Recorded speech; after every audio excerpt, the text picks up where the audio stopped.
दया का छुपा हुआ बीज बहुत समय पहले हरी भरी वादियों और चमचमाती नदियों से घिरे एक समृद्ध राज्य में एक बुद्धिमान राजा रहता था, जिसका नाम था अर्यो। राजा अपनी न्यायप्रियता, साहस और बुद्धि के लिए प्रसिद्ध था। प्रजा उससे बेहद प्रेम करती थी। परंतु जैसे जैसे वह वृद्ध हुआ, उसके मन में एक प्रश्न उठने लगा। उसके बाद राज्य की बागडोर किसके हाथों में होगी? राजा के 3 पुत्र थे, प्रणव, वीर और आरव। तीनों ही साहसी और समझदार थे। परंतु राजा मानता था कि सच्चा शासक केवल बलवान ही नहीं, बल्कि दयालु, विनम्र और ईमानदार भी होना चाहिए। एक सुबह उसने तीनों पुत्रों को बुलाया और प्रत्येक को एक छोटी थैली दी। थैली में एक एक बीज रखा था। ये बीज साधारण नहीं है, राजा ने कहा। इन्हें बो, इनकी देखभाल करो और 1 वर्ष बाद मुझे दिखाओ कि तुमने क्या उगाया है। जिसका परिणाम सबसे श्रेष्ठ होगा, वही इस राज्य का उत्तराधिकारी बनेगा। तीनों राजकुमार झुककर प्रणाम करके चले गए।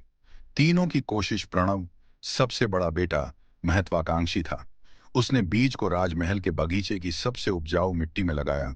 माली को आदेश दिए कि प्रतिदिन उसकी देखभाल हो। परंतु हफ्तों बीत गए और कोई अंकुर नहीं निकला। वीर, दूसरा बेटा, चतुर था। जब उसका बीज नहीं उगा, तो उसने चोरी छुपे उसे बदलकर नर्सरी से एक पौधा लाकर गमले में लगा दिया। जल्दी ही हरा भरा पौधा निकल आया और लोग उसकी सफलता की तारीफ करने लगे। आरव, सबसे छोटा बेटा, स्वभाव से कोमल था। उसने बीज को अपने खिड़की के पास एक गमले में लगाया, रोज पानी दिया, उससे बातें की। लेकिन चाहे जितनी देखभाल की, बीज कभी अंकुरित नहीं हुआ। फिर भी उसने उसे बदलने से इनकार कर दिया, क्योंकि उसे विश्वास था कि ईमानदारी छल से बेहतर है। निर्णायक दिन, 1 साल बाद, तीनों राजकुमार राजा के सामने उपस्थित हुए। सबसे पहले प्रणव आया। उसका गमला खाली था।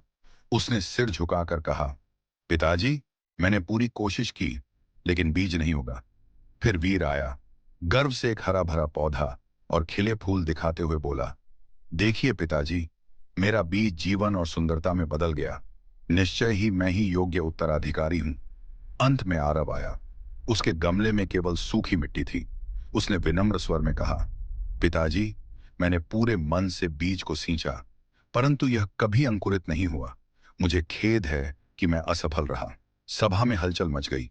कुछ लोगों ने आरव पर दया की, तो कुछ ने वीर की सफलता की प्रशंसा की। पर राजा मौन रहा। उसकी आंखों में चमक थी। राजा का रहस्य। अंततः राजा खड़ा हुआ और बोला, मेरे पुत्रों, जो बीज मैंने तुम्हें दिए थे, वे पहले ही उबाले गए थे। उनसे कभी पौधा निकल ही नहीं सकता था। ये परीक्षा तुम्हारी ईमानदारी और चरित्र की थी।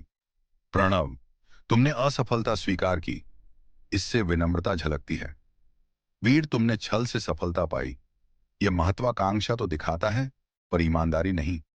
और आरव, तुम्हारे पास कुछ दिखाने को नहीं था, पर तुमने सत्य और धैर्य को नहीं छोड़ा। यही गुण सच्चे शासक में होने चाहिए। इसलिए आरव ही मेरा उत्तराधिकारी बनेगा।